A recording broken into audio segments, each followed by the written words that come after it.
Okay, since I'm late, let me call this, I don't even know what the date is.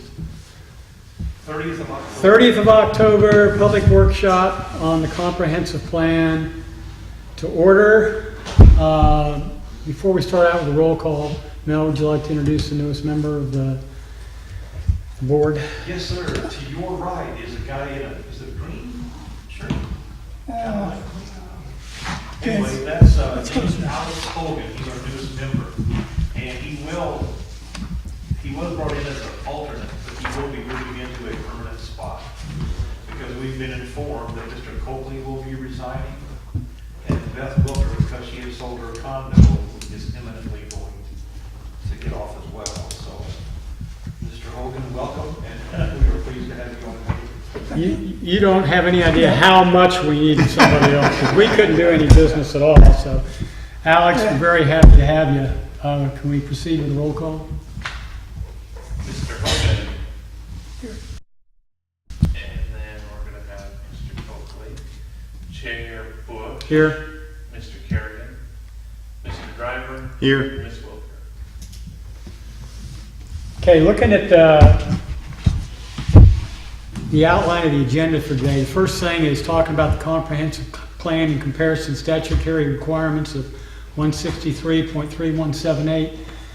Have you got any way you want to proceed with this, or are we just going to kind of leave it open?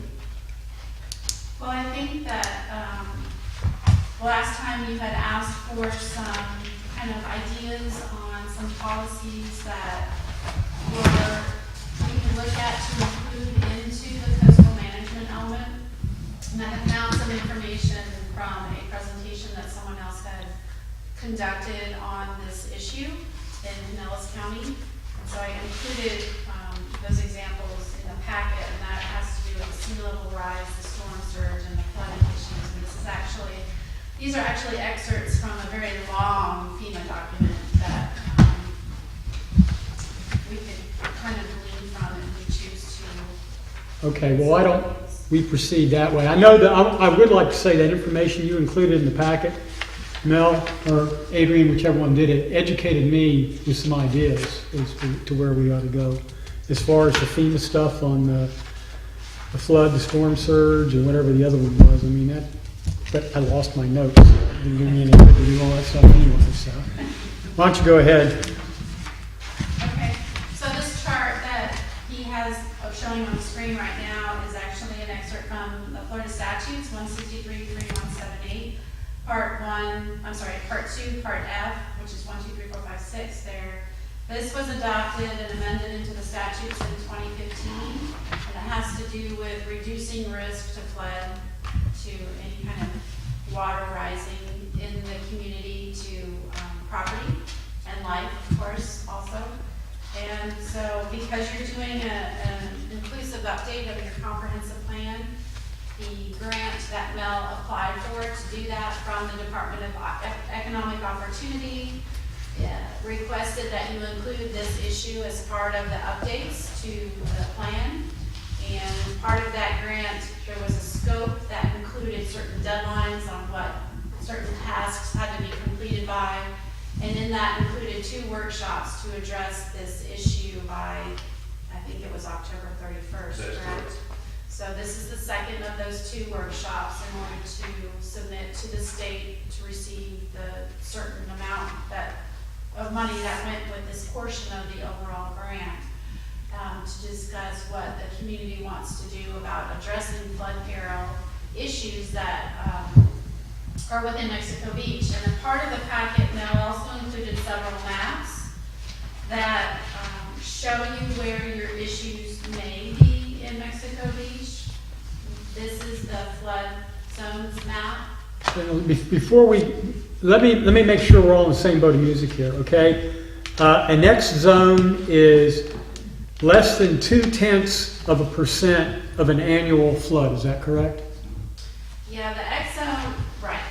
There's your legend right there. It's a very low chance of flooding. Okay, and then A is 1% annual, and V, which are the only ones we have, are greater than a 1% chance of flooding annually. So the A and the AE are The difference there, I don't know if you have an AE. I don't think we have an AE. Where the AE. Yeah, we is do where- too. The AE is where the base flood elevation has been determined, so you'll see a number there. That means AE 10 means there's 10 foot of base flood elevation, so if you were going to try to create a policy or have a policy that says you have to build above the base flood elevation, that means they have to be at least 10 feet. It could be on stilts, or however they want to do it, but they have to be at least 10 feet high from the ground. Okay, and how about we've got some VEs too? What are the VEs? Issue on the VE VE. means they have wave action. That means that there would be damage based on waves hitting the side of a structure.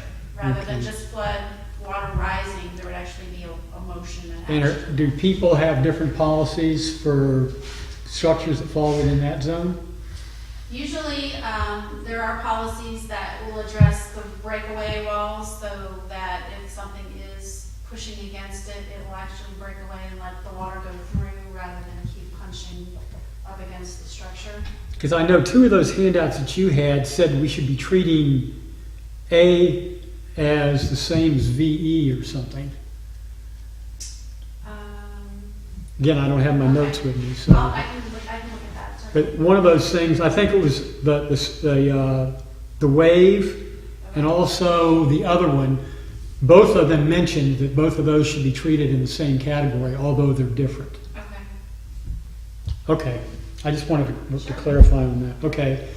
And one of the other things we were concerned with too, when we're starting to talk about this, is areas where there were repetitive claims for flood problems. And the only thing I saw was that 2015 survey you had in Bay County, and there was nothing in Mexico Beach. So does anybody have any more information on that? Here's on the screen the 2015 items. But what happens is FEMA keeps this on a 10-year basis, and every 10 years they go back. And because 2015 has passed and these losses were from 2005, really they're non-existent because it's been so long since we had repetitive loss. But as of 2015, these were the areas, the little squares there, that actually did have repetitive losses. And those are generally in the VE zone for the most part? With the exception of the one on the canal there, the rest of them are beachside. Okay. Okay, Laura. Are those private houses, or is Yes. that two cans, or what? They're private homes. The exception to that is the two cans here right there. But I can't divulge the addresses or the No. orders and that sort of I thing. know. Okay, I'm sorry to interrupt. I just want to get the stuff No, I straight think before we it's, went yeah, no, further. we should go through the map. So this will help you receive indication of where your biggest flooding issues may be within the city. And I think there was a storm surge map also. Correct. You just passed it. Yeah. Yeah, that's a closer up one. So that the red would be a category 5 storm surge, and the green would be a category 1 storm surge. It looks like you've got a lot of yellow, which would be a category 2. So you might want to have some policies that address specifically those areas of the city. And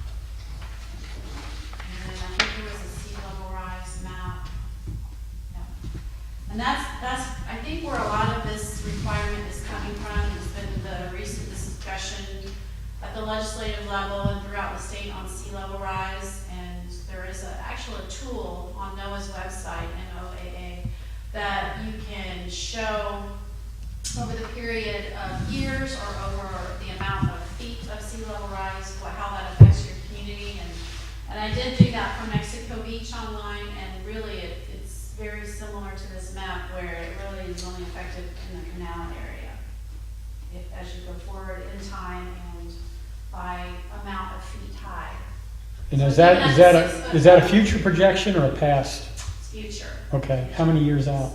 I think it goes out 100 years. Oh, okay, Yeah. okay. Any other of the maps there that we need to talk about? That was it, wasn't it? Was there another map? We had some critical facilities on there, but they were countywide maps. I think there was one in Mexico Beach, wasn't Yeah, there? it looks like they might be kind of Do we know what that is now? Yeah, if you go to the critical facilities, there's just a couple of Mexico Beach for fire. There's one little dot for our fire department. For hazardous materials, there's a dot there, but it's really outside of Mexico Beach's purview there. Law enforcement, without question, we got a red dot for our police department. For potable water and wastewater, we have a dot for our water and sewer systems. So we do have critical facilities, but not as much as most people. We don't have a hospital, we don't have a school, things like that. And generally, right at the top of your head, you know what zones they're in?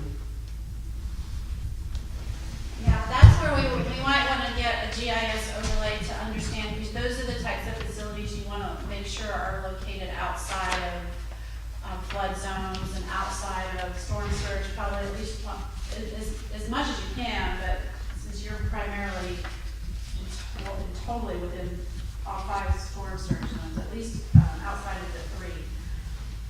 It's Maybe like the 4 or public 5. institutional, or MX1 in the corner of the canal there, Mhm. is the light blue, that's public institutional, which is really where our property should be anyway. The police department is in the light blue as well, and the fire department, so they're public institutional. Okay, but how they lay out with the flood zones. and That was those what my hazard concern was, areas, where they were in the flood zone. And how they might be affected by sea level rise. Because again, the 3 handouts that you had included talk about locating critical facilities elsewhere, or if you don't, then doing something with as far as construction or Sure. height above the ground and stuff like that. So those are things that I think we need to consider too. I'm sorry to keep interrupting you. No, you're fine. Go ahead. That's the way it is. This is the type of discussion we're looking for, so it's all good. Yeah, so to compare those structures and those facilities to those flood zones and the storm surge areas and the sea level rise, and to make sure they're outside of those vulnerable areas would be a goal I think you should have. Well, then that's something that needs to be started now, because we're looking at a new fire station down the road. The police department is only supposed to be temporary, so where would we move them to? Well, that's what we need to find out, where we are now and then what's available. Yeah. That's- So is that something that you can do? We could do this pretty easily. Okay. And we can talk about that, you know, in the future, because we want, all we have to, this just fulfills our requirement right here. So we can address this issue further on down the road. If you look at our map here, that little wavy thing there, that's 15th Street. And so that light area is in the X zone, which is the good zone. And our police and fire department's on 14th Street. So I Right there, think yeah. we should be okay in that respect. But we'll double check. Okay. Town halls in,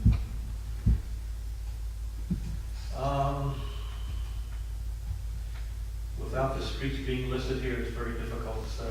Looks like we might be in the X. next X zone. Yeah, Yeah. it does look that way. But then again, the canal runs right behind the fire and police station. Yeah, I think that area is, you can see a little X going there. I think that's the area we're talking about. When we put City Hall at the new location, we did have to touch the stormwater and pipe the stormwater to that canal you're talking about, Yeah. behind the Public Works building. Yeah. So we might be partially in the AE8, we might be partially in the X. We'll double check just to make sure. Okay.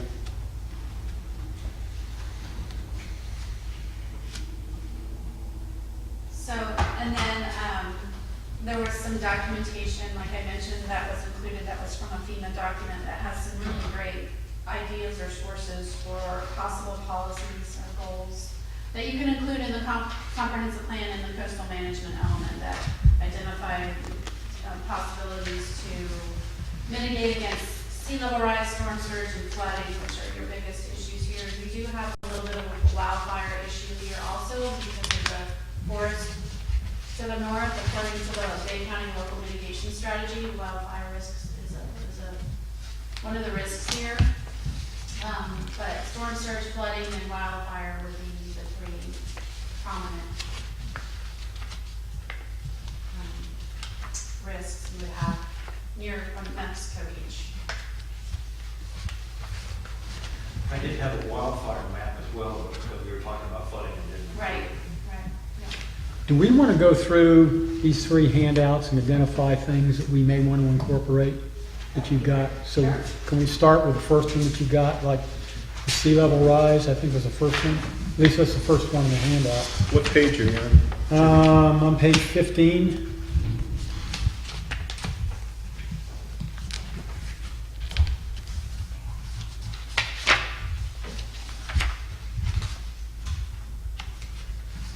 Yeah, I'm fully sorry that I don't have my notes because I went through these things in pretty good detail, but.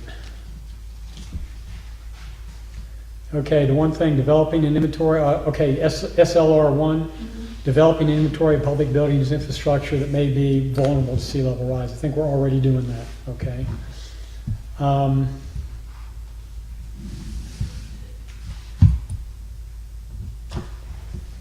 Using zoning, okay, SLR 2, using zoning subdivision regulations, annual special sea level rise overlay to designate high-risk areas and specific conditions for use and development. I don't think we have anything that's so critical we have to worry about that. I think the only areas you're really concerned there is, in the sea level in general, is near the canal, it looks like, based on that sea level map that we had up earlier. Because your beach area is kind of sloped a little bit, so it's, Yeah. that's. And that also comes under, that one right there, that first bullet also falls under some of the other categories where they talk about it too, what to do in those areas. Promoting conservation and management of open space, wetlands, and sea level rise boundary. We haven't got all that much open space here. Wetlands, most of them are outside of the city limits, correct? No? Most are, but we still have some, but not all that much. I think the last figure I saw on the number of acres, we had wetland acres, 215 in the residential low districts, 121 in general commercial, 16 in residential general, 55 tourist mixed use. Is the wetlands generally on this side of 15th, or where are they? Or behind Usually here? North of 15th where the woodsy areas are. Okay. Here's one that I had started earlier, prohibiting the redevelopment of areas destroyed by storms or chronic erosion in order to prevent future loss. And that shows up 2 or 3 other times in here in different wordage. Is that something that we think we need to address in here? These are always really touchy situations, and when I was working for Panama City and we were working on the post-disaster redevelopment plan, which is something that you have for a long-term, not like a short 3-month, get them water, get them shelter, but a long-term recovery plan. It's always hard to tell someone you can't build back where your house was. So, I mean, it's something that you certainly can entertain and get kind of touchy. I mean, that's, denying the use of the guy's property to him, you tell him he can't rebuild. And I would think that that's something, if the individual has flood insurance, that would pretty much take care of it anyway. And one of the things in here talks about, emphasizing the importance of flood insurance in the area and everything else, but that's an individual's choice. So if they choose not to do it, I mean, I personally wouldn't feel good telling somebody you can't rebuild. What you could do though is instead of letting them build at ground level, making them raise up the 10 feet or whatever that they need to be outside of the flooded area. I think that's currently in place. If you're more than 50% of the structure is renovated or damaged, that you have to go back to the 17 foot Is that in the other one? above. Well, I was just gonna say that we have an issue right now, it's unrelated to flooding, but it's an older home within the coastal construction line. They are improving it, and it looks like they're just below 50% value of their renovations compared to their overall worth of the house. As long as they're below 50%, they're okay, but should they go over 50%, they would have to make sure the old part of the house was current with all current regulations. If that meant raising it, you gotta raise it. If that meant redo the electrical and HVAC and all that, you gotta do Mm-hmm. So we That's got what I was something thinking. similar on the books already. Yep. So does your flood ordinance require them to be above the base flood elevation when they build the house? If you're in a flood zone, yes. So that covers you if you're in a flood zone, but if you're in a coastal high hazard area, it's not covered. So you might want to just say that would include structures in a coastal high hazard Well, area. that's just something we'd include in here then when we do that, so you might want to make note of that. Okay. And then SRL 3, that talks about critical facilities again, and 1 foot above the 500-year floodplain elevation. Do you have any idea what that is? I mean, that's not I going was to concern writing me in 500 your years from now. Requiring all critical facilities to get one, yes. Considering the wave action, that's the VE zone, the way I understand the VE zone, the wave action. Yeah, that means you'd have to build above 1 foot above the base flood elevation, which is that number, that AE number on the maps. If it's AE 10, you'd have to build 11 feet high. So that's something we need in there then. I think you have to be 17 anyway, if you're in the VE area. Do we know that for a fact, or is that a? No, I That's think something we that's the need to way it is. find 'Cause out then. if you look at anything that's built on the beach or down in that area, they're all have to be elevated. That's correct. Just look at the old governor, they're raised, Right. and most everything else is Okay. been built recently. So I think And we're you're right, covered. 17 feet has been the standard Right. for the CCCL line. Is it CCL or is it VE? It's in the CCCL line. Do we need to have that in the comp plan? It would help you address your flood barrel issue that we're having to look at. I think that'd be a good place for it. So I'm trying, the 17 foot, is that in the flood ordinance? I think it's in the LDR. The LDR say you have to be 17 feet above the Right, I can base find, flood elevation? yeah, I can find that for you. Is that Yeah. right? Because if your base flood elevation is 10 feet, you have to be 17 feet above that. That No. seems excessive. Yeah. It's- Yeah, I'll look at the flood ordinance. I know we throw around 17 all the time, so. Well, I just think we need to address it, whatever it turns out being. Yep. So are you suggesting that for just critical facilities or any structure? I And think now it's any structure in those areas. Okay. I mean, Alex, how do you feel about that? Bill, I mean, I think we're already doing it, so it's in. yeah, I just think I don't see any reason to we'd lower be it. better off doing it in here, and that way we've got a standard. There's no question about it. I didn't see anything in 4 or 5. You guys want to look at those and see if there's anything in there that.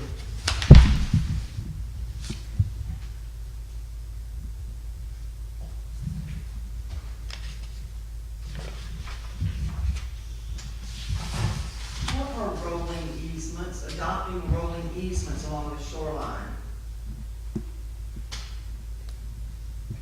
That's under 5. Yeah, that's what I had on my piece of paper. Hit a question mark next to that, rolling easements. Like the mean tide line is a Right. fluid figure because the beach elevations change as sand comes in and out. It's not a static number. Right. Yeah, in Galveston, for example, I know that when we had floods there, you couldn't build forward of the natural vegetation line. So if there was a substantial flood, that the natural vegetation line was moved back, and there was some law cases where individuals had gone out in the evening and you look at the natural vegetation line and then they planted a bunch of stuff, so it went down so they could build close, but that's what I think they're talking about, is just where the line is. Okay, SLR 6, protect and restore natural buffers, and we talked last time about having a dunes and sea oats policy somewhere in here. We did talk about that. And I did, looked at it, actually Googled that a couple times, and I came up with a couple places that had something like that. I copied Fort Myers, I think Palm Beach also had one and stuff, and And they're not complicated, but I just think it talks about, if they're destroyed, the owner needs to replant or the city needs to replant and stuff like that. And I think we need to include that in there too. Don't we have that somewhere, Mel? Like, we used to have also a program where we planted COs. That was before my time. I remember when I first got here, there was something where we were supposed to do some CO plucking. Yeah. That fell through the last minute. I'm not sure how that all went down.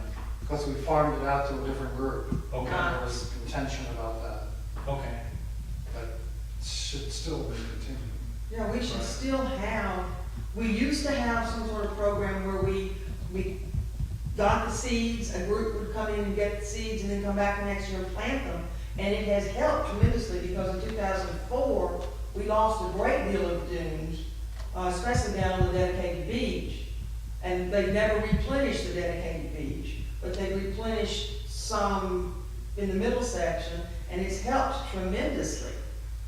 So if that's still on the books, we need to revive it. We used to have something. Well, for example, Fort Myers, policy 6E3. Initiate a program to recreate a dune line and plant appropriate vegetation such as sea oats whenever dunes have been destroyed. Require the use of indigenous plants, ta-da. In areas where the beaches experience erosion on public land or with consent of the owner, the town will establish a dune system consisting of ta-da. So I think something like that would be appropriate in here also. Yep. And that was in Fort Myers? Yeah, I'll just give you Okay. We do have sections in the LDR where we have the protection of hazardous or, shall we say, environmentally sensitive areas. So we've got different sections that have different regulations. Whatnot, but that's not part of the comp plan, that's the LDR. Okay, anybody have anything with the sea level rise?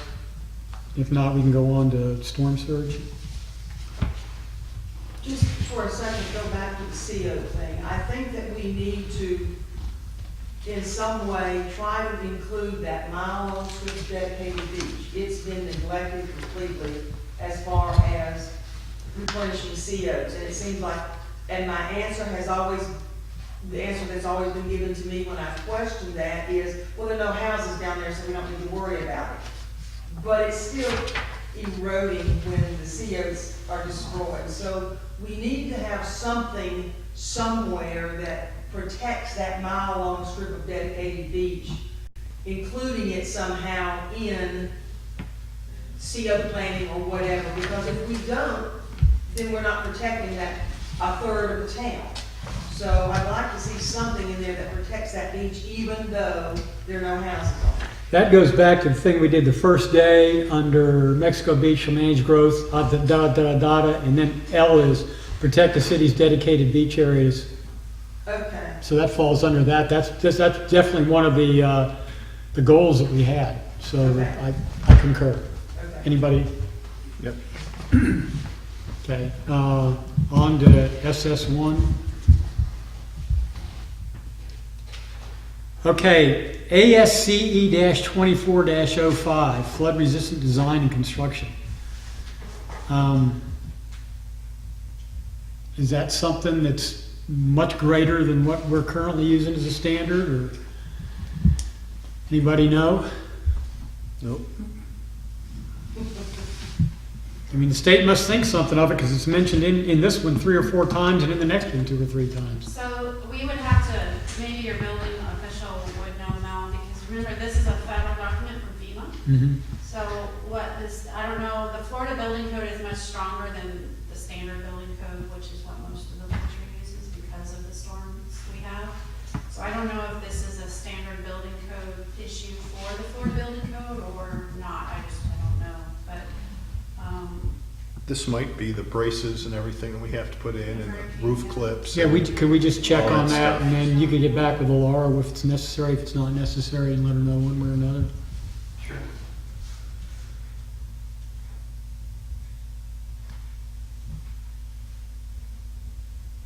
And that, I mean, everything else kind of falls under that too. Establishing design standards and implementing V zone construction in A zones and all that applies. If we're already requiring them to do more than that, then that's something we don't even need to worry about.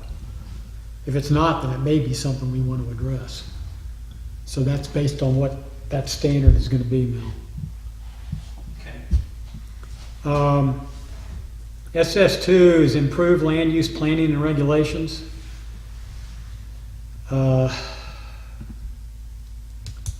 Do we have a beach management plan? I didn't find reference to one. The only thing we've got on the potential for the future right now is that the CDC and the city has applied for some grant money from the state. DEP is going to be giving us some grant money to re-nourish the beach in front of the curve right by El Governor, somewhere in that neck of the woods.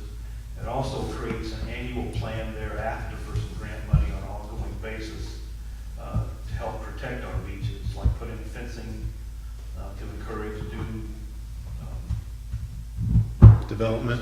development and some seals and that sort of thing. So this is something that I can keep an eye on behalf of you folks, that when we get to that point, encourage the seal planting, that sort of I thing. mean, that one, and then the third bullet down, adopting coastal management regulations. I mean, if we have the thing in there in the dunes and the CO2 management in the comp plan, then it almost leads into doing that in itself.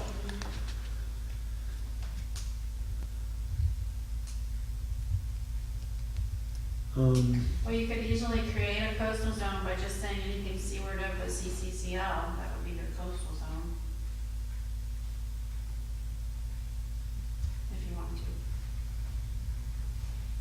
What would be That's one the, of the zones, the LDR list, I think, Does it? is everything seaward of the CCCL line. okay.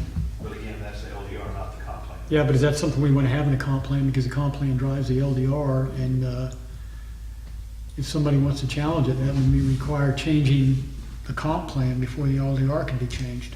Well, no, I mean, you can mention it in the LDR, if you don't have to mention it in the comprehensive plan to have it as be enforceable. It just, you can't have something contradict the plan that's in the LDR. Something in the LDR can't contradict the plan. Did I say it backwards? Yeah. Okay, but if that's adequate, if it's adequate in the LDR, then that's not something that. Right, it's always, the reason why somebody or a government might want to have it in the plan is it's harder to get rid of or change in the plan because it has to go to the state. LDRs are all handled locally, so if you wanted to change it in an ordinance, you could do that pretty quickly. That's, the reason why people have things in the plan is because number one, either the state tells them they have to, or number two, they want it to be a stronger, harder to change policy. I kind of like the stronger, harder to change policy myself. I would agree with you on that, because we will still continue to fight the battle of development on that side of the highway, we know that. And I think that as climate changes and we're going to have more problems on that coastline, I think it would be better to have it in a harder form to change, because let's face it, whatever city council's in is which way it goes. Bill, Alex, how do you guys feel about that? And that's the way I would like this document to be. I mean, this document is the standard, and then if somebody wants to change something, they have to change this document, not the LDR. So, but who owns that land south of 98 over there? Is that, The dedicated beach, uh-huh. right now, Bay County owns most of it, but they're deeding it over to us. Oh, nice. No. The Dog Beach? It's a dedicated beach on the east side of town. From Toucans down to the Round. Oh, okay. I thought you were talking about the Dog Beach Oh. area, future development of the Dog Beach area. Oh, no, I wasn't speaking of the Dog Beach in particular, I was talking about the entire beach. But, that's something, because that's gonna be developed anyway, Right. that's Bonfire Beach, St. Joseph Company, or the Dog Beach is, but I still think that the more we can control it and make it more difficult to change, the better off we'd be, because there's less ability of future councils going lax on it. Yeah, well, by lack of not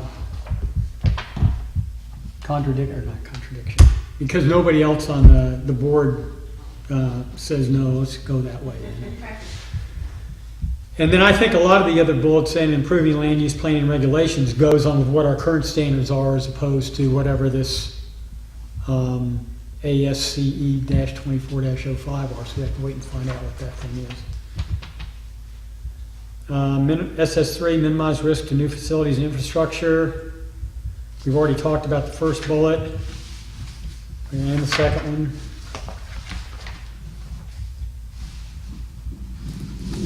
I think you've already talked about the GIS stuff, Alara. Yes. So. What's a groin? This is SS5. I know what my groin is, but I don't know what a groin is, so. Those are the various man-made objects that they put on the beach to capture the sand. That are perpendicular to the beach itself? That go out into the water? No, they run parallel with the beach usually. They're like, sometimes they're tubes that you bury in the sand. There's a variety of things. The man-made structures to help hold the sand. I don't think we want to do any of those. Does anybody think we want to? That's one of the things that they, Dombrowski, when he presented the beach renourishment program earlier this year to the CDC, one of the things that he offered was we could put groins in, and it was voted down, I think, but, It was terribly expensive. yeah. We already talked about SS6. SS7, if we come up with the goal and then the policies under that as far as the COs and stuff like that, and then restoring when something happens to them, I think we've already addressed that.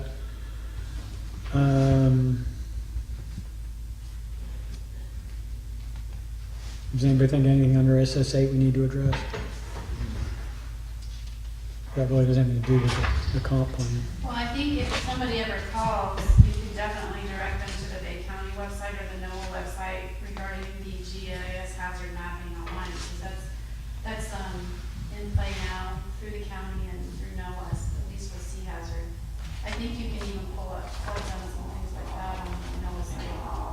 Does our building department ever give out information about building in high hazard areas to people who want to build on the south side? If someone comes into the office with a project, then at that point, Royce goes over that stuff with them. But as for someone just walking off the street, we don't have anything available that would be a handout. But they couldn't build something that didn't meet Whatever the standards Florida we have. codes or whatever. Right.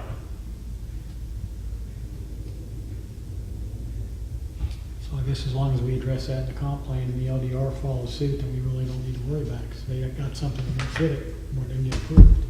Right, but one of the things that, after the last meeting, you asked me to look into what it would take for us to get back on track with the CRS program. One of the things that they have in there is to be better at public education, have some of these maps available for the public, and so in order to comply, I think that's a good idea for us to devise some sort of handout that the public can use that would hopefully answer some of the questions before they get to the building permit stage. If it's something you can't do, then you're wasting your money. You probably have wasted some of that. Is that something appropriate for the comp plan to have public information as a part of, to be included in it, provide, information on preservation of coastal resources and dangers of building in flood zones and, what different areas are what, An educational component? an educational component, correct? I think personally that's something that would be better suited for the LDRs, the land development regulations. Okay, but that would help us address that then, as far as the And- insurance is And concerned. some of the maps that need to be created for the purpose of this update will have that information on them, like the location of the coastal high hazard area and your flood zones and the sea level rise Yeah. areas. I like Lisa's idea, and it seems like it'd just be a matter of getting it to a place on our website, and we could pump stuff in there, whether it's building design in our area or whatever, and we can talk about manufactured homes have to be on a foundation, then you can kind of nip some of that stuff in the bud rather than, you know, have it come through later on. And then as we add or delete stuff, we're not reprinting everything. You could just have a section underneath there. And because a lot of people aren't going to go to the town hall. They're going to go online and look, I think. Anytime the city can be proactive in getting any information out to the public, the city is better off. The city has a reprehensible record of being proactive and getting information out. So anytime that we can do that in any manner, I think the citizens and prospective property owners will be better served. Yeah, a lot of that goes into the next area, which was the handout too, which was the flooding, and that's F8, join or improve compliance within FIP. I That's bet what you we're there's about talking a about. dozen people in this town that know what the flood zone map looks like. And half of us are sitting in this room right now. The realtors probably do. The realtors do, yeah, but, okay, make it 2 dozen. The next area was the flood handout. What page? Page 20, well, page 5 on our handout here, I guess. And the reason I held this for last is because a lot of it's covered in what we've already done, because we don't really have a flood problem per se. And the F4, adopt and enforce building codes and development standards, and again, that comes back to ASCE 24-05, or what it is we currently require, if that's adequate. So again, that's another issue to address there. And then the one thing that I really think we need to look at, improve stormwater management planning and how to reduce stormwater runoff. I think it's important. And that's part of the comp plan in itself. I think you told me you had a stormwater management plan, didn't you? We do. It's an overall city stormwater management plan, right? Is it enforced? Well, it's not for individuals' purposes, it's the city's, It's not really a regulation, it's more Right. like, it's just, this is what we're gonna do. here's what we do in year address- 2, year Yeah. 5, here's how much Like it's gonna capital cost. improvements type of. And we're not doing a very good job of following up on that, but it's all about the Benjamins, you know? But your stormwater management plan will help you identify where your problems are with stormwater backing up or not flowing properly. Well, we definitely have a problem with stormwater. Do you know off the top of your head where the problems are as identified in the plan? We do a lot of them, yeah. Don't you have a storm management plan that was just done? That's what we're talking about. Okay. I would think you would just refer to that storm management plan rather than say we have a lot of it covered. Right. So, goal,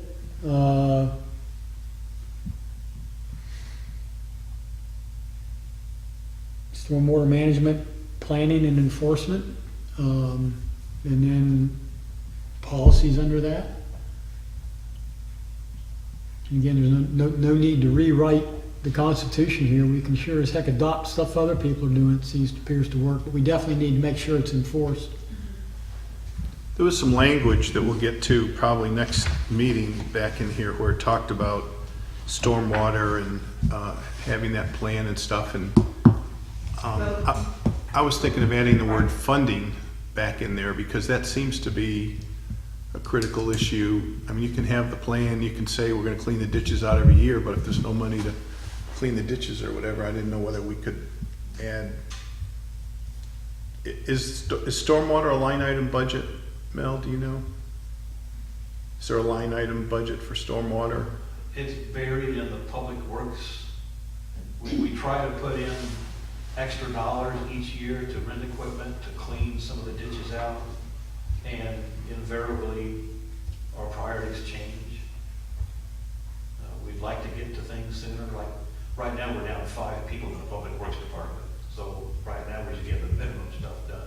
To get back up to full force, there's really not a whole lot we can do. So Right. we got some money for rentals of equipment to help us out, but Not enough there to contract it out and have it done or anything. right, we don't have the money to Okay. contract it What's our normal staff if we have 5? You said we're down to 5? out. Down 5. Down is our 5, number so you're, okay. How many we authorized? For stormwater. Or, no, for general public works stuff. You said we're down We 5, have so. about 18, 19, which include the sanitation department, the road department, park and rec department. So we're down to 13, is what you're saying? Yeah. And of course, 6 of those every day have to go out in sanitation, because that's the one thing that you can't, say we're gonna be down a man today, you work that takes one from another department.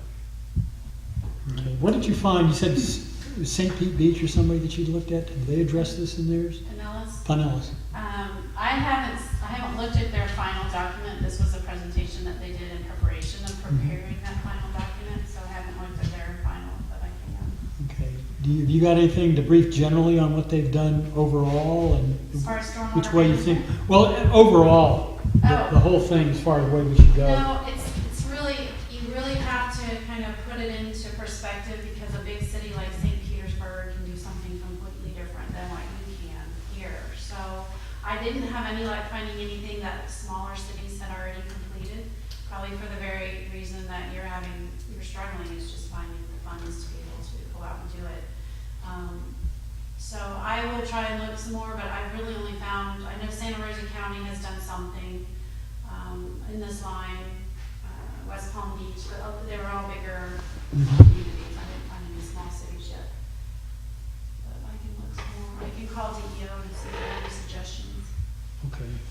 Are these things that are listed here specifically requiring more trees to be preserved and planted, requiring developers to construct on-site retention basins for excessive stormwater, encouraging use of porous pavement, those type of things, are those to be addressed in the LDR, or does that need to be in here? How are we already addressing this? Because I see a tremendous lack in that in the city. And while it may be on the books, it's not been enforced. Well, So- I will tell you that this is a federal guideline document. These came out from FEMA. So Florida is a lot more proactive in a lot of these issues than a lot of the other states. So, as far as wetland permitting and what you can do forward of the CCCL, seaward of the CCCL and all that, that's a lot more stringent than some of the other states in different areas. So we are somewhat protected already by what the state does and does not allow. And if you want to be more restrictive than the state, you can, as long as the state doesn't say you can't. But then again, you have to be able to staff that and fund that. So you have to lay it all out and see, you can write a policy that says we're gonna clean out our stormwater ponds every year, but if you don't put that into your capital improvement schedule and you don't do it, then Well, and I understand exactly what you're saying, but my point is, and I have no idea if what I'm talking about belongs in the comp plan or the LDR or wherever, but these types of things right here play a tremendous role in where the stormwater goes and where it's not supposed to go. And I don't know if we need to be simply enforcing what we have on the books, or if this needs to be part of it, because since the building boom in the last 10 years and 12 years, this right here, what's listed here, has caused tremendous flooding in the town. And I would like to see if it's on the books, either let's enforce it, or we need to add it, because this doesn't have anything to do with the CCCL. This is overall across the town. And while a lot of what you've been doing is addressing the coastal areas, I'm talking about the rest of the town. I'm talking about the east part of town that has a tremendous stormwater problem. So if this has nothing to do with the comp plan, then Well, this is something that can be in the LDR or it can be in the comp plan. I don't recall in the LDR, developers are required to do certain things. Anytime you get a And- development order, you gotta have a stormwater plan as part of your application. Let's take Mr. Galalo, for instance. Remember, he had this in the front yard thing. Well, he was pretty anxious to get started. This was, what, 8, 9 months ago? He did not start it until recently because it took him all this long to get a stormwater plan to where it could get approved. And so we are doing some things to help this sort of thing. Another is the impervious surface requirements. You gotta have so much open surface to let That's in the water go LDR. through. And so we watch that Yeah. very closely on everything we do. When you get a development at a certain size, you're required to have your stormwater detention basin and things of that sort. And we do watch that. You know, for instance, we put proper parking, we had to put a detention pond there. People said, why can't we just let the water run off into the canal that's right there? Well, the answer is you gotta treat it before it goes into the canal. So, like we said, anything of any substantial size does have that next trigger for stormwater detention and things of that sort. An individual home, it's not as great. It just, it says something about your certain requirements about your height, how many feet above the crown of the road, things of that sort, and you can't have your water go off on your neighbor. Okay, and then the LDR basically addresses is that's what you're saying. Okay, Alex, do you or Bill have anything else you think that we need to? I was just going to back up to Mel on one question. Just from a developer standpoint or from a new home construction, what's involved in the 7 months? Could have had the house built in 7 months. So is the stormwater plan hold up the county, or is that our resources, or? Had nothing to do with the city of Mexico Beach. It was their engineers taking the time to get the. Come back to us stormwater. with their We solution? were waiting on them. Okay, that's what I was wondering. Right. Just want to make sure we're not derogatory towards Oh, not at all. get some folks. I know we weren't. That's what surprised me, that why it took 7 And months. lately, Okay. and lately, since things have started popping, those engineers and those types have gotten really busy, so it's not, in my experience, it's not usually the city that's holding it up, it's the developer that has to get whatever permit before he can submit for whatever he needs to submit for. And those, whether it's the state or whether it's a stormwater issue, those things take time. And in particular, if you're in the CCCL line, then you gotta get their Yeah. approval, and that does take some time. Yeah. And Mr. Lalo's home is the front of it in the CCCL line, so I'm sure that had something to play into it. Okay. Either of you have anything else you'd like to see incorporated in this? To be honest, I'm not familiar. I would like to see the LDR, Can we get him a copy of both the LDR that and CC. the comp plan? Yeah. Coastal 27 construction control line. I'll take- And it's on Bay, I think the Bay County GIS has an interactive site, you can go and look that up to see where it is on there. And the LDR is on our website, both Yeah. old and new. It's almost easier to look at electronically. Laura, before I go to the public, have you got anything that we need to incorporate that we haven't addressed yet? No, I really just wanted to get your, I'm glad that we went through these documents like we did, so that I can take notes as to the type of information you want to see included in the coastal management element. So you think you've got enough right now to start working on? I definitely. Okay, yes, sir. I had a question, sir. I'm actually here for the housing element. That hasn't been covered yet. So you're not saying that you already wrapped that up, are you? No, we're doing that next. Thank you. Okay. Okay, why don't you take what you got and you can do your draft like you normally do, and then we'll have an opportunity to address that. Okay, next item on the agenda, I believe, is the housing element. No, it's the future land use or housing? So I revised the future land use and the transportation elements based on your comments, and those are the revised versions. Okay. Where are you with getting that information from Bay County you needed to, have you got everything you needed from them? I have the information, I have not dissected it yet. And that will tack on to the end of the housing element data analysis to show how many vacant acres of residential land you have, so what capacity you have for the future population to live in inside next to Okay, it. what I would like to do, and I'd like comments from everybody else, we've got so much stuff that we haven't gone over yet. Right, I would like for you to complete, we'll go over the housing element today, and, then you can flesh it out based on what we go over today. And then before we go any further, before we go into the transportation element, I would like to sit down with a hard copy of your draft and just take one meeting and go over everything we've done thus far, so we don't get done with the whole document and then have 900 pages that we gotta go over. I mean, what we got basically 2/3 of it right now, but I just don't want to do everything at once. How do you guys feel about it? Well, we kind of got that right here. I mean, that's what she gave to But us. the other things that we've done and she's commented on and rewritten, we haven't seen a hard copy of yet. And that's what I want to do. so the transportation and the future land use element are revised based on your comments in past meetings. And the one that says 1024 at the bottom, that has all your comments to date. So those are up to Yeah, date. it's this one. It was in the big packet. And then you've got those 2 pages that you gave, You're the only one. right, and I gave you back the comments, and we said we should wait till everybody's here to go over those.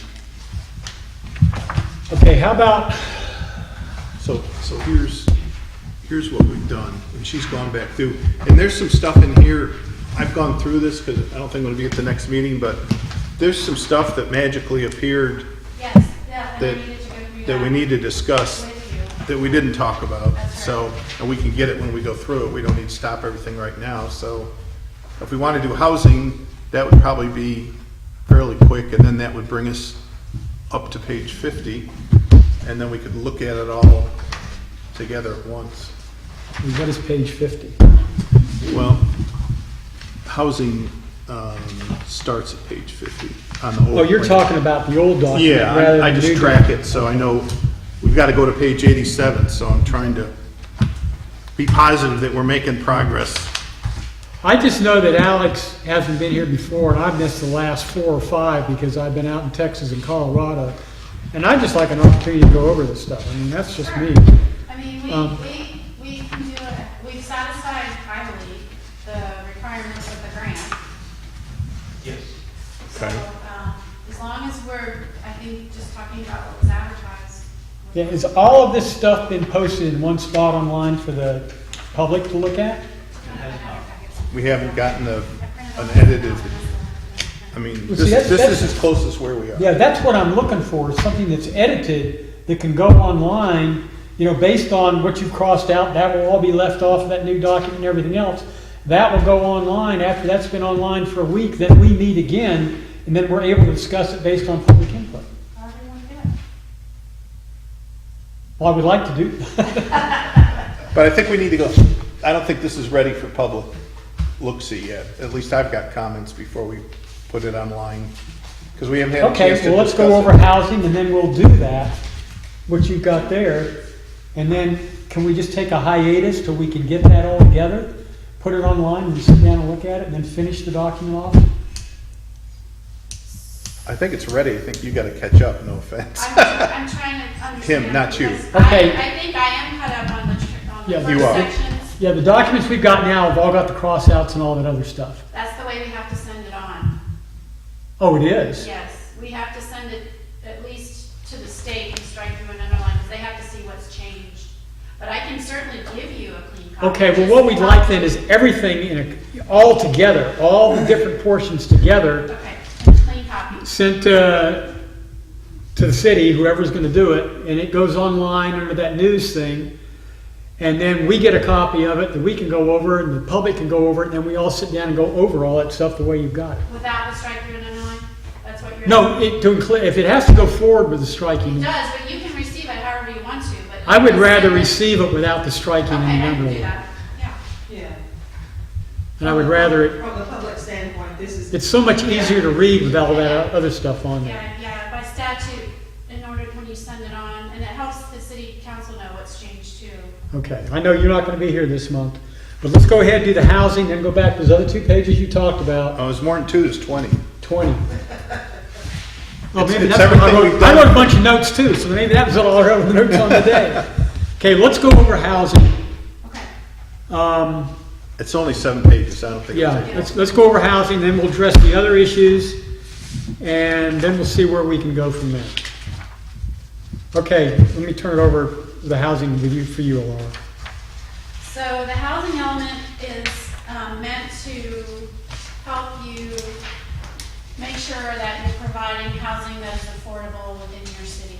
And it also has a requirement by statute to allow for certain types of group housing within the city. And usually that's 6 or 7 or fewer residents. 6. That you, by statute, cannot disallow from areas that allow for residential structures. So those policies are in here. The housing element data and analysis is basically a snapshot of where you are as far as housing affordability and whether or not you have enough land to accommodate the future growth of your city based on the population projections that are conducted by the Schindler Center, which are generally accepted by the State Housing Initiative Partnership, which is the affordable housing entity in the state of Florida that helps with developers when they're trying to build affordable housing. So, you had your worksheet that talked about what we needed to address and what we needed to include.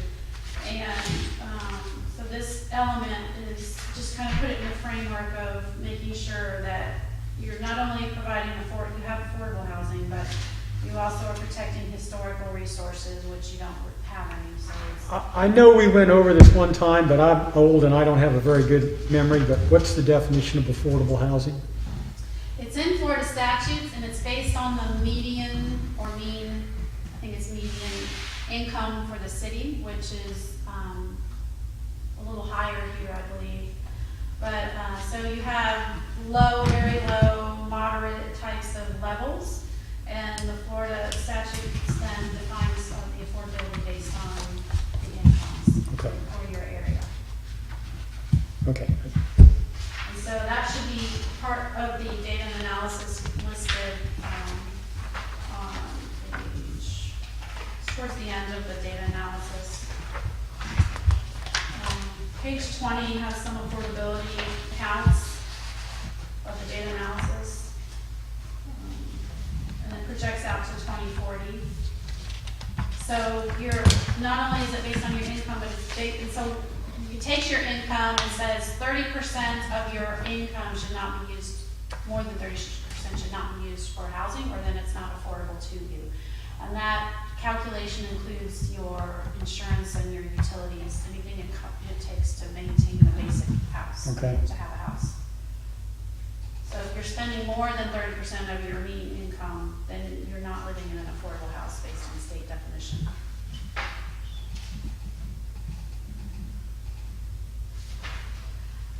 So you get a very, very complicated chart on page 22 of the data analysis that segments it out by cost burden and percentage of income that the household is paying to have the house. This is a really hard to read chart, but this is how it's broken out.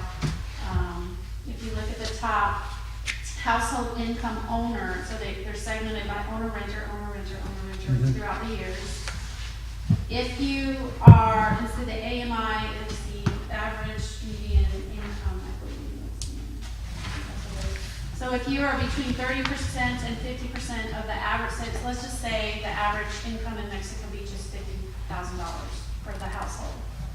If your income is 30 to 50% of that, and you are paying greater than 30% of your average household income, there are 14 of you inside of Mexico Beach that are doing that. Okay. So 14 households inside of Mexico Beach are paying less than 30% of their average income that fall within that 30 to 50% of the $50,000. So if you're making up to $25,000 for your household, you fall within that category. So where does this information fall in assisting us develop something which makes housing more affordable? Well, it's really just telling you, letting you know where you are and what you're facing, rather than telling you what you should do about it. The state, I mean, you can provide policies that say we're going to help with affordable housing in this way, this way, and this way. I will tell you that those larger apartment complex affordable housing developers are not going to come to Mexico Beach because they have to be within a certain mile distance of a grocery store, they have to be a certain mile distance within schools, they have all these parameters they have to meet in order to get the federal funds and the tax reduction. And I don't think they're gonna, that's probably why you haven't had any come forward, they can't meet the criteria here inside. That begs the question, do we know what the median income is here? Anybody have any? It's in here. About 54. It's pretty high. I think it's because of your retiree, your military or retiree community makes that go higher.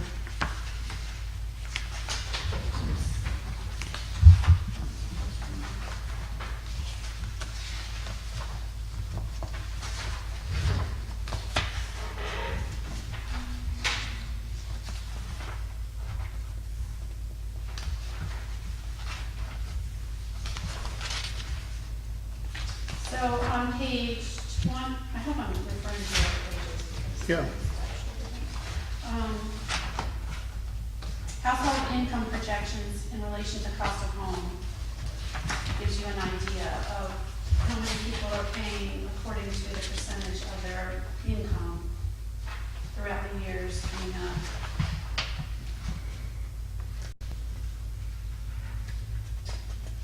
The area median income in Mexico Beach was estimated to be 53,553 in the 2011 through 2015 American Community Survey. What page is that, Laura? It's 21 on mine, but I think I've got my copy. Oh, okay, got it. Yep. It's 21 on ours also. Yeah, right there towards the bottom. So you've got 13.5% of your population below the poverty level.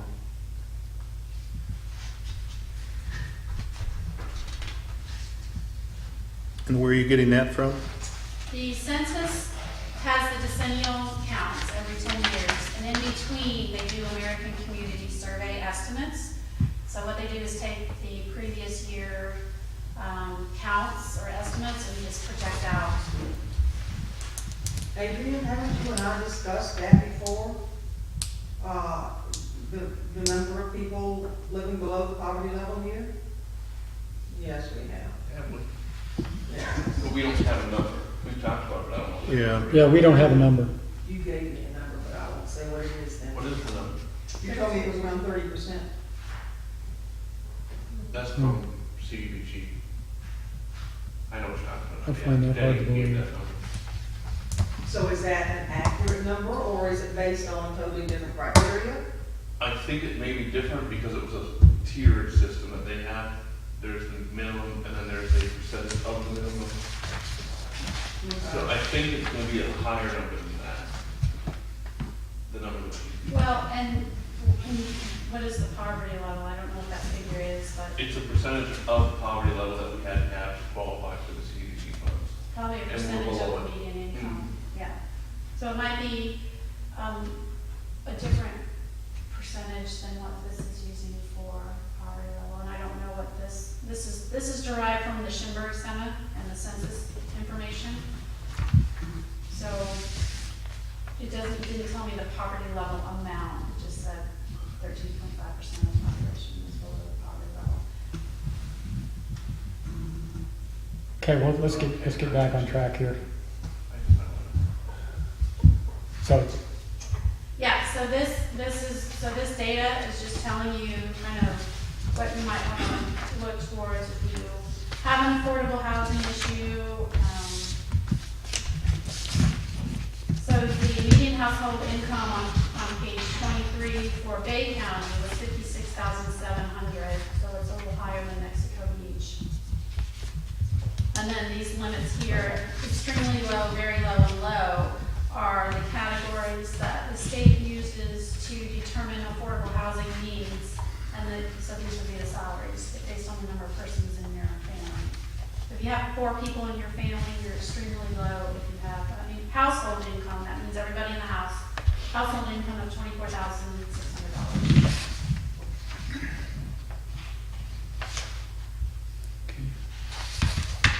Okay, do we want to start going over her write-up here and see what, I will just note that you had an incredibly high seasonal occupancy, which means you have a lot of your dwellings are used for seasonal rentals rather than permanent occupancy. I think you had a total of almost 2,000 units. According to the 2010 census, you had 1,852. I think you're up to 1,900 and something projected.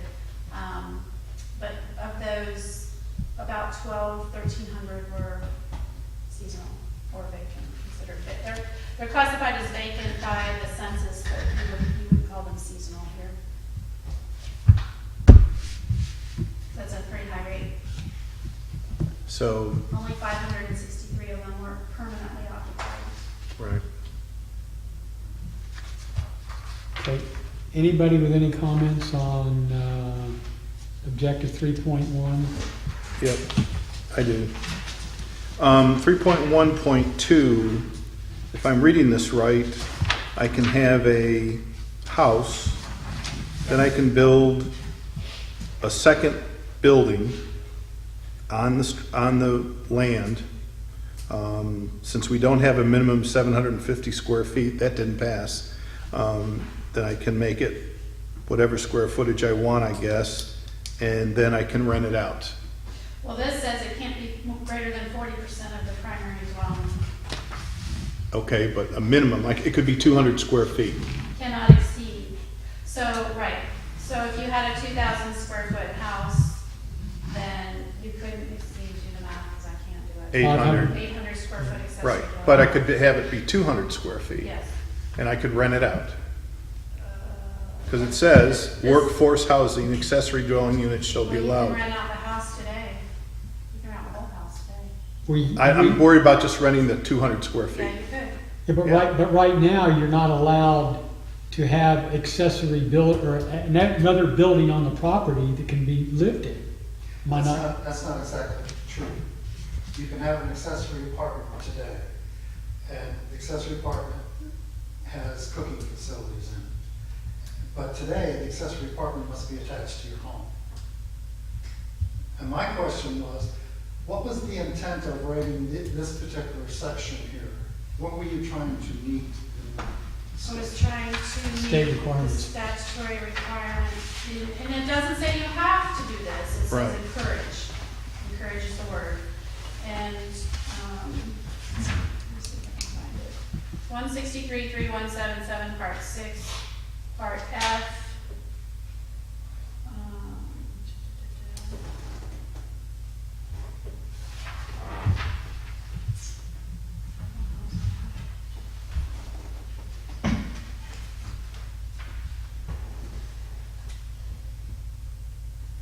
Part 1, Part D talks about affordable and workforce housing. It's infill is where the discussion is, I think. Do you have the number? No, I just remember reading it. I know I remember reading it. I was reading it earlier when I was at Quaker. I guess in general, I'm not in favor of I it. wonder if it was in the future Well, I'm not land either, use that's law. why. Because the way the LDR reads right now, you can't do that. You can't have an accessory structure? You can't have an accessory structure used for housing. Actually, you can have an accessory structure for many different purposes. You can have an apartment attached to your main home. And all you really need is a substantial type of a breezeway to it. And that apartment is considered a dwelling unit and includes many attributes, including cooking. So all of these workable, workforce, affordable housing, I assume they're designed to be livable. Sure. that would mean they'd have to be able to permanently cook in them. Yes. So that's in direct conflict with a lot of the things that are in the LDR. Right, so the task here is to update the plan, which is the overarching document that the LDRs have to be consistent with. So the next step is to update the LDRs to make sure they're consistent with the That plan. was my understanding. Yeah. And I was thinking that you were trying to meet some kind of state statute to put these conditions in. Yes, but let me look, it might be in the future land use element, because I know it talks about specifically about accessory dwelling units. But I will tell you, it says encouraged and not required. Well, So- I'll be upfront with you, I'm not in favor of, separate structure that people can live in. It's like what they might call a granny apartment or a granny Yeah, flat. I'm not in favor of that, unless it's a member of the family or something like that. You can't regulate that. I know, but I'm just saying we did a variance, didn't we, 2 or 3 months ago? Somebody had something back there they wanted their grandmother to live in or something. Didn't we do something like that? That was a hardship case because somebody's grandmother was gonna live in a structure in the backyard of another person's lot. Okay. The plan and zoning thought the hardship was, had some merit and thought it was a good idea. City council did not. Okay. But I'm generally not in favor of that. Yeah. So it's, Me neither. Okay. Are you you've obviously Well, researched we have a it. civil case, have gone to the special master about it. We do not have an apartment. An apartment is defined as a dwelling unit. The dwelling unit has a specific attribute, you must be able to cook in it. We have 2 guest cottages, which my grandchildren are now using, my children have used, my grandchildren are now using. We do not cook in them. We decided to rent them because 2011, Florida passed a law where if you didn't have anything that's renting, you could do it. We didn't decide to rent them until this year. And right now, we're going through litigation with Mel and the city on this issue. Please say city and not now. Well, the code enforcement gentleman came to our house and said, we're not doing anything wrong. But he went back and was told by the city, you have to cite them. Yeah, well, Even though he said he'd been to his training, and it's not an apartment. So we got cited, and now we're going through the process. I think it's we're sitting here and it seems a little bit, it obviously isn't clear or we wouldn't be going through that. So whether code enforcement says it was good or bad or not, I don't think you can say just because one person said it was okay. It's Who's not a, a numbers issue. That's what I tried to tell Mel. Mel said he went and got, as many people said it was okay, as many people said it was bad. It's not a numbers issue. It's rather strict. Let's not go into it. We have litigation. Our city attorney said this. well, that's not an issue we Right. need to get in here anyway. Correct. no. It's just, But how I do we think- feel about having a separate unit on the property other than the main house that's going to be used as a living And facility? rented. I And think. rented out, and I don't like I'm that. against it. Well, you can't stop the rental. Well, if you, It says, I'm not gonna let somebody live there for free, so it says workforce housing. And I'm saying the state has already said you can't stop the renting, but figure it out on your own. Okay, well, well, I don't see you any reason to can put it in. stop having the livable accessory structure Yeah, separate Yeah, I from the agree. house. You can't have a dwelling unit that's separate. I mean, if from the house. unit's there, it can be rented because that's use of the property by the owner. But what I'm saying, if you eliminate the separate structure as a living unit, then you don't have that issue. Right, and we don't have living units today that are supposed to be out there. Though you can look around the city and you see numerous Yeah. accessory. well, we're talking about going forward. This is for future. Yeah. And is there anything in state statutes which would prevent us from saying you can't have a separate living structure on the property? Not to my knowledge, it just encourages you to allow them. I don't like the state's encouragement. No. Alex, I know how you feel. Well, I have to somewhat agree, but I really hate, if I had 5 acres of land, I own 5 acres of land, and I want to make maximum use out of it, and I still comply with everything else, why not be able to build a mother-in-law suite or building? I mean, that's just, Yeah, I don't well, like- most people in Mexico Beach don't have 5 acres. Well, I understand Yeah, that. the only And- and 5 you acre wouldn't property be you'll able to meet generally that- find around here is on the other And side you of wouldn't be able to meet that 40% permeable. Well, usage what you're, anyway. yeah, You to know, by solve building that, you separate could carve a structures. lot out and then make a Yeah, deed a lot and then build something on that and then you're set.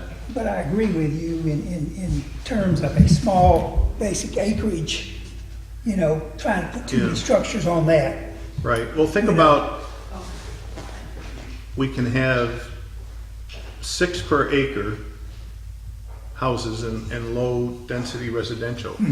There's a reason for that. So if each one of those 6 structures built another structure, then you've got 12 Yeah. structures on an acre. And that's not what it says 6. So that's kind of where I'm hung up. Yeah, and I agree with that. I just don't like to say if I own 5 acres or 2 acres or 3 acres, and I meet your housing requirements to put 2 buildings, 3 buildings, so be it. Yeah, you understand what I'm trying to say? Yeah, I just, So do we? to me, that's over control of somebody's personal assets. well, but we can also control how high you can build your house. We can also control lots of other Well- things. And to me, this is just part of the covenants of you living there and understanding if I buy this 5 acres, I can't do that Yeah, unless I put it off. So Subdivided. we're not not, subdivided, yeah, yeah. I think it's just part of what you're agreeing to by purchasing the property or building there. And I totally get, we all want to use our property to the fullest extent because we paid for it. So I get that part too. I'm just thinking more where you're, like where I live, it's pretty tight. And if everybody starts building another structure and renting it, and then we got cars over there and people moving in and out, then I'm really not living in a low density. I don't live in a low density, but they're not living in low density. There's extra structure for every single house. What have you come up with there, I Laura? I know it's in here, I just can't find it in the matrix. Okay, well, would you make Can note we- then? But I know it says encouraged, I'm Okay. Yeah. 99.9% sure. So 2-1 right now, we're against having, Yeah. Okay, then, in a few meetings back, Al Catchy sat up there where you are, Jim, and said in a meeting, because of this legislative pronouncement, which was in 2011, we cannot stop people from short-term rentals in residential low density Right, housing. right. okay. So if you can't stop it, is your objective then? We're not stopping the rental, we're stopping the accessory building that can be used for living space. Right. There's several, in my court case, there's several examples where other cities have tried to enforce it in such a way that they couldn't rent, and there were clear cases ruled against. Yeah. But again, Yeah, we're not that's the primary addressing the structure. rental That's issue. okay, that's okay. That's not I'm what we're with you. addressing. I'm with you. I don't really think everyone should be out there building a dwelling unit. But there are people in town who use their accessory apartments to let their children, their grandmother, whatever, live there. And that's going on constantly. And that's, all I want to And that's okay, but based on what we do here, they would be grandfathered in anyway, based on what Yeah. else That's is in not the okay, code. that's why I have a court case against it, but that's fine. Okay, so then you would say you would grandfather all those folks. Okay, interesting. Yeah. you know, well, I don't anytime wanna you say make something, you don't retroactive back. Typically. No, I don't think you can. Yeah, what, oh, and in fact, there is language farther back in here that talks about exactly that aspect, that if the house is destroyed by a flood or a fire or whatever, when it's more than 50% built back, then it has to be built to the new codes, to the new structures and blah, blah, blah, blah. So that's the way things turn and get rebuilt. Okay, let's move on. If we made 750 square feet, which we tried to do, the minimum, that doesn't mean that the existing houses that are less than 750 are in violation. It's just moving forward, you can't permit a house for 750 square feet or less. So, same thing. Anyway, Do you want so we're to gonna take that research out? that. You're taking that out? I want to take out Do you want the to? accessory dwelling thing. Okay. All of policy 312, just take it out. I think it's a little deeper than that. You might want to look at those other sections.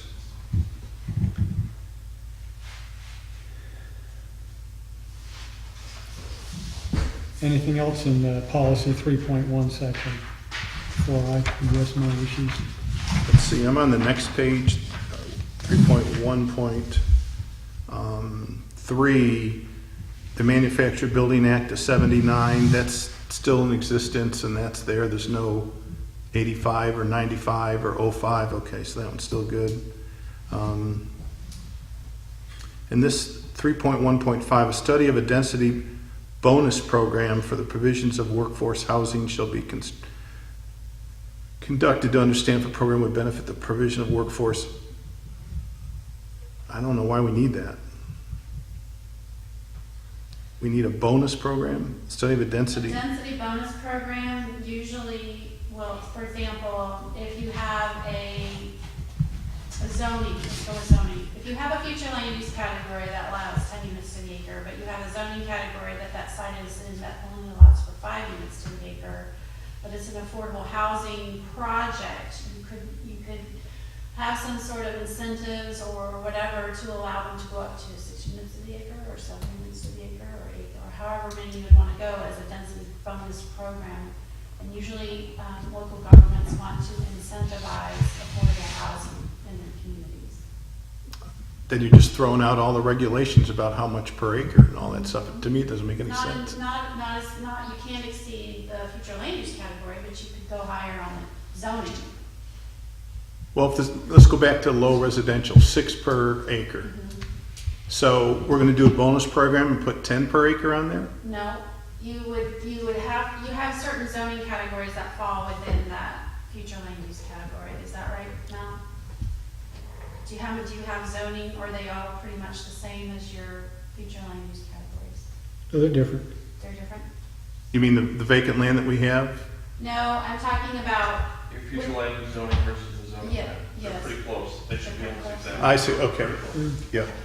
well, if you had 2 different zoning categories, and it wouldn't be in the RLD because you couldn't afford to build, you couldn't build a multifamily structure or apartment complex in RLD, it'd have to be in something that allows for multifamily structures. And you wanted to allow them to have a higher density because they're providing affordable housing in the community, you would give them certain concessions in order to do that. Which they could come before the board and ask for that on a independent basis. A zoning Not- variance, they could ask for a zoning variance to make it, Can't get a variance on density. then why do I want this in? Because this would allow them to get additional density if they needed it to build their affordable housing project. It's something that most jurisdictions will put into their codes and their plans to promote affordable housing. Because I don't remember the gentleman's name that usually sits right there. Jack. Jack, Jack was saying a few meetings ago that he didn't have any of his employees that could afford to live in Mexico. Right, Because it got so right. expensive. yeah, I don't have a problem with this. I guess one of the reasons is because I don't think that Will we it can ever get anybody happen? coming in here and Yeah. looking to do that because of Okay. the reasons you stated earlier. I'll let it lie then. Okay, go ahead, Bill, anything else? Let's see, the land of, 3.1.8, the land development regulation shall include, possess that streamline the permitting process when workforce housing at least 25% of the development plan. So we're kind of back that, we're just gonna make it quicker if they wanna build, Right. okay? Usually it will allow them to go to the front of the list, and that's important for communities who are really busy and take 30 days. Okay, while we're on that one, let's go 3.19, reduced fees. Yep, that was my next one. And 3.1-11, incentives. Why are we treating one group as giving them priority over the other? Exactly. What other groups? Anybody that wants to build his property. he doesn't have to pay the fee, he gets his process streamlined. Because he's selling for market rate. Affordable housing projects don't have as much of an overhead and profit as market rate homes do. So, and if you look at your matrix for the housing element, you're required to address affordable housing, and you're required to address the streamlining. Yeah. of- We could, if it needs to be in there, we can leave it in there. It doesn't say what the incentive is. It's $1 less for an application, and it's, we don't have to. I just Doesn't have say. a problem treating one group different than Yeah. everybody else. But I But think they're special. the city benefits from having affordable housing because that's the way they get some of their grants. I'm not arguing that point, I'm just saying I have a problem, treating one group of individuals different than another group of individuals. Well, and I think that the whole, there are problems, not so much maybe, in certain parts of Florida, there still are, but you get to a point with your housing market rates that your teachers, your firefighters, your policemen, your low-wage workers can't afford to live in your community, and this is happening big time in California, where that's why you see this mass exodus of people leaving, because they can't afford to live there anymore. It's here. We've already reached that point, we've been at that point for a number of years. And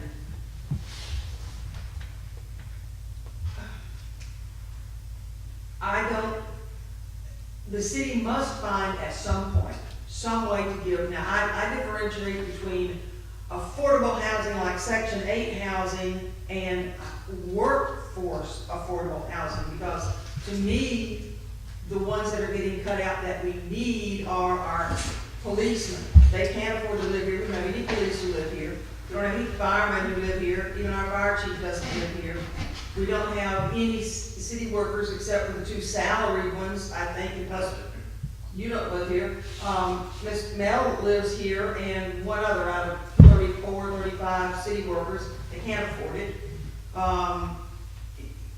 Our retail workers here, we don't have that many, but we have some, they can't afford it. So we're already at that point. Something has to be done to provide affordable workforce housing. So, I don't know, well, I have my own ideas of how that should be answered, but it's not appropriate for this discussion, but at some point, that's got to be addressed. Well, so if we leave the incentives in and the streamlining and whatever, then we're certainly not penalizing that group. We're giving them an opportunity to come in and make it happen. Well, if the state requires it, it's gonna be in there, so I mean, there's no question about it, it has to be in Yeah. there. It's a requirement from the state. Okay, moving on. Okay. Anybody else want to cause trouble besides me? Well, when we get Three, there, I didn't have anything, page 3. Al? Oh, I did, I'm sorry. 3.42, support the conservation, rehabilitation, or demolition of standard housing, of substandard housing. Why do I want to conserve substandard housing? So I'd take the word conservation out. 3.42, last line, first word. The city shall retain information and/or educational materials. No, 3.42. 4.2. The objective, Yes. Support the conservation, rehabilitation, and demolition. yeah, you're right. Okay.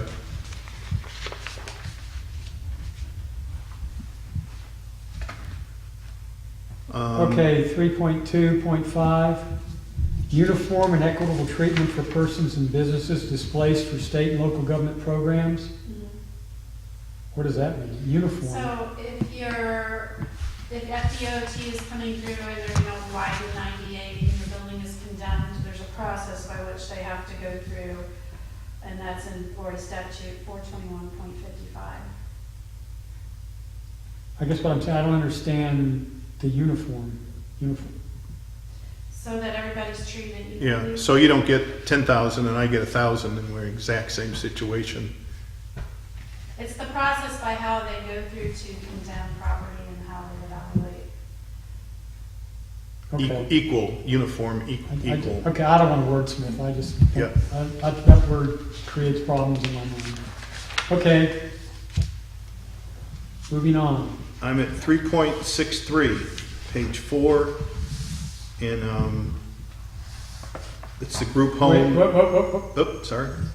Okay, 3.5.1 and 3.5.2, you got a note, I was unsure as to why we were stating they have to follow regulations. If we're gonna put emphasis on, affordable housing, I think one way to put emphasis is to keep that in the comp plan. Well, they wouldn't be exempt from following the LDRs. Nothing's exempt from following the LDRs or the plan. I just didn't know why it was being called out, because nothing is exempt. Everything has to. Like, the city shall allow affordable housing for qualified low and moderate income families within areas approved by the city. Well, you I think that can't, just because- emphasizes the fact that, Because you can't say they're only allowed right here. You have to allow them wherever you can't, this is a regulation or a legislative action that was trying to preempt the clustering of affordable housing in a certain part of town. got it, okay, moving on. 3.63, objective 3.63, says provide for the location of group homes. To me, that says we're setting aside this acreage for a group home.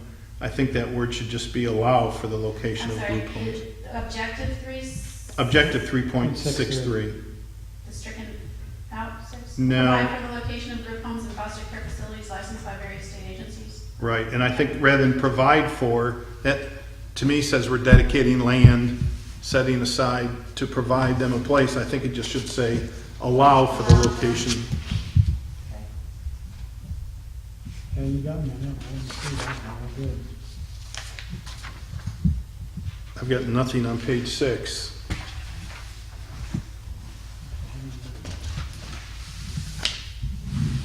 And got a couple on page 7. Let's see.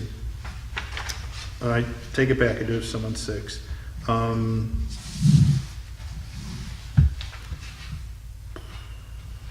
Number 2 under 3, it's the last group in the black, 3.17.1, number 2, last sentence under number 2. This, okay. Okay.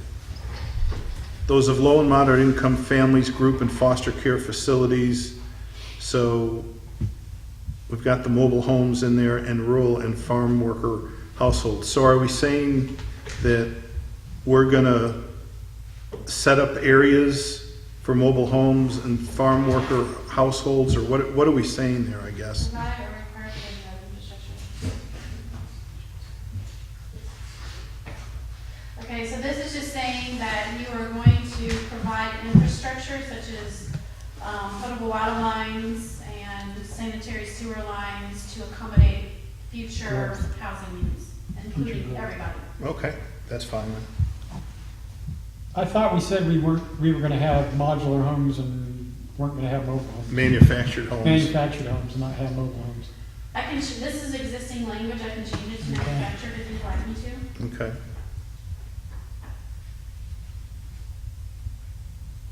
Also number 3. Okay.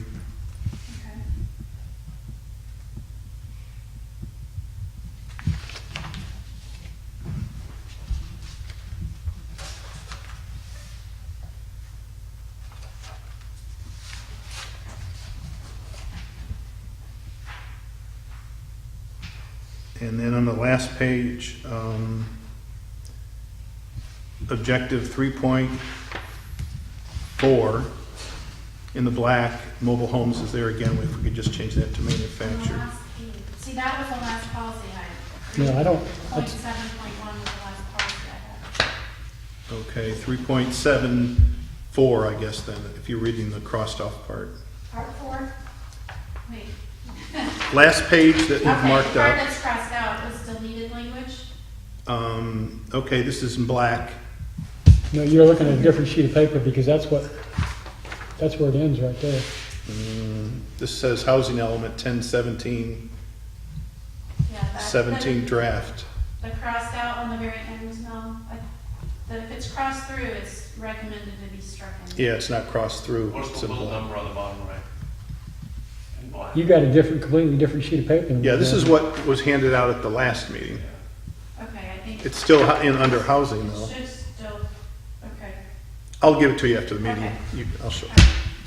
Alex, you got anything? No, sir. Public? If I could add something. Sure. On 3.2.4, says the Mexico Beach shall seek funding for the CDBG program. When you say shall, that means we have no choice. Do. 3.2.3. The reason I say that is we just are going through the CDBG process now. We have a dickens of time trying to find 9 properties to do. It's been taking us over a year to find the 91. We finally found them last week. So is it proper to say encourage, or is it required to say shall? Well, it's not telling you you have to do it every year, it's just telling you that if you're going to try to rehabilitate, and yeah, we can change it, it's just not giving you a mandate, you have to do it every year. Are you working with somebody on that, or are you doing that internally? No, Denny England Okay, is doing that. okay.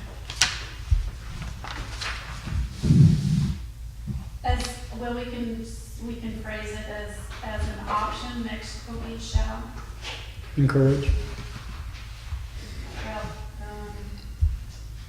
as an option, Mexico Beach may seek funding for this. Okay. Leave it out in case we decide to drop it.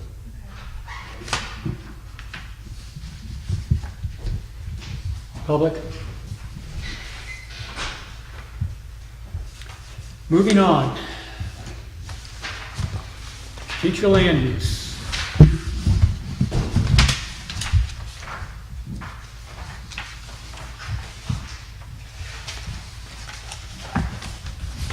Jim, I know you're trying to get through a lot of stuff, but we typically try to hold the lunch meetings to an hour and 15 minutes.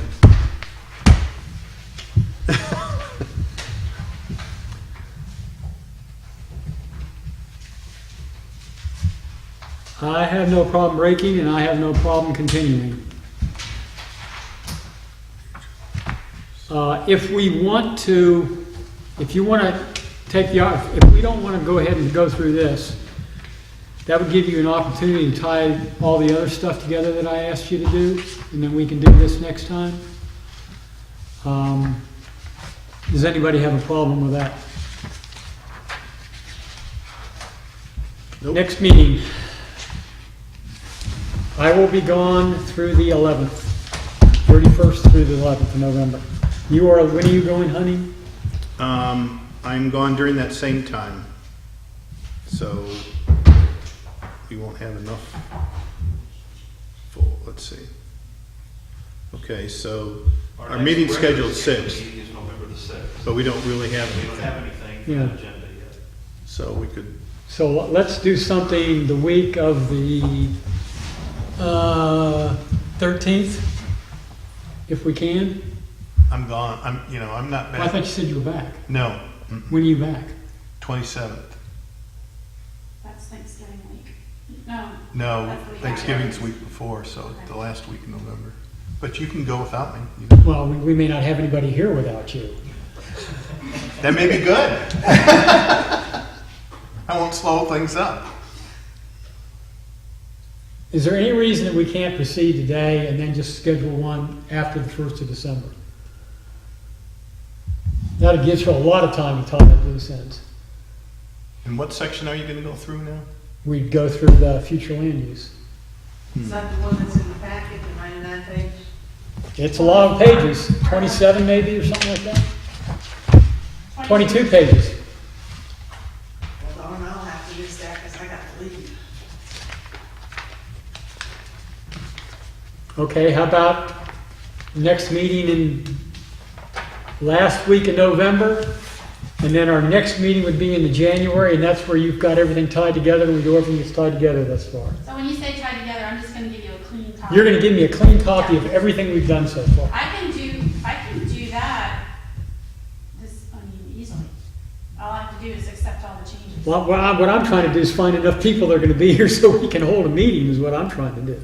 Well, we- No, I understand that part, but if you just want it to look over, I can do that pretty quickly. And it won't change any of the content, I'll just accept it. Just to give you an idea of what it would look like without all that. Okay, but we need to do, when you do it though, it needs to be posted under news. And as a draft, still as a draft. Yeah, yeah. Good idea.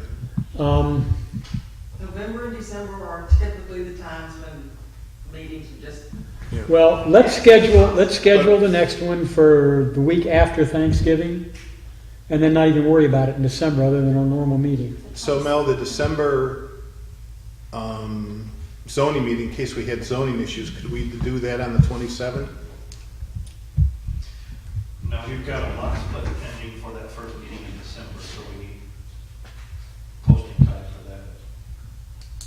But we're 4 weeks away from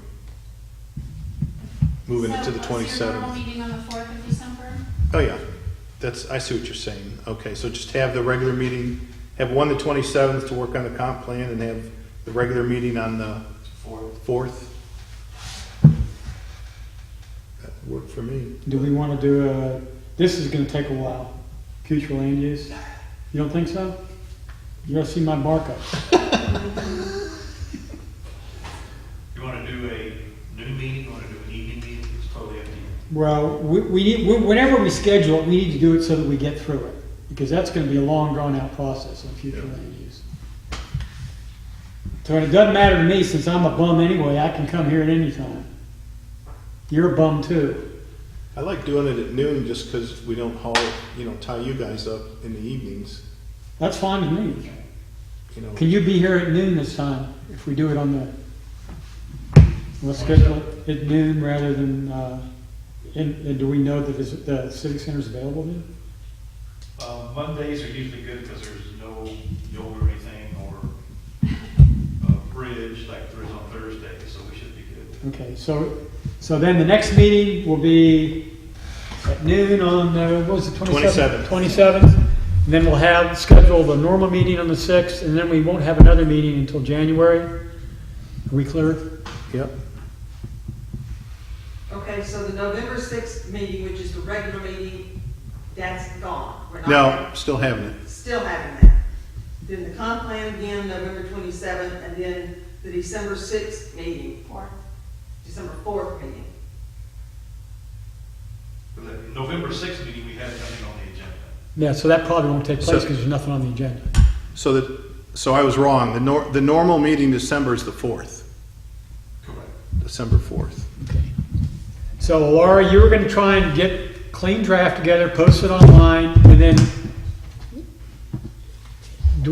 I want to get a copy so I don't have to, run 900 pages off of my printer. Can we come by and have you guys?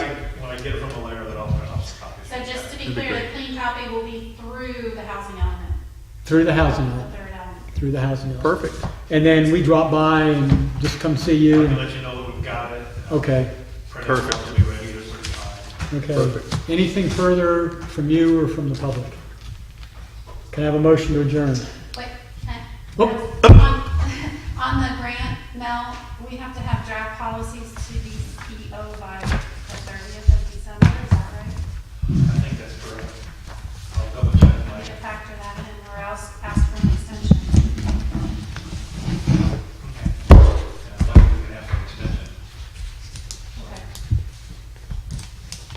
Okay. Okay, can I have a motion to adjourn? I so move. Can I have a second? I second it. All in favor? Aye. Opposed, it doesn't matter, I'm going home. Jim, show me what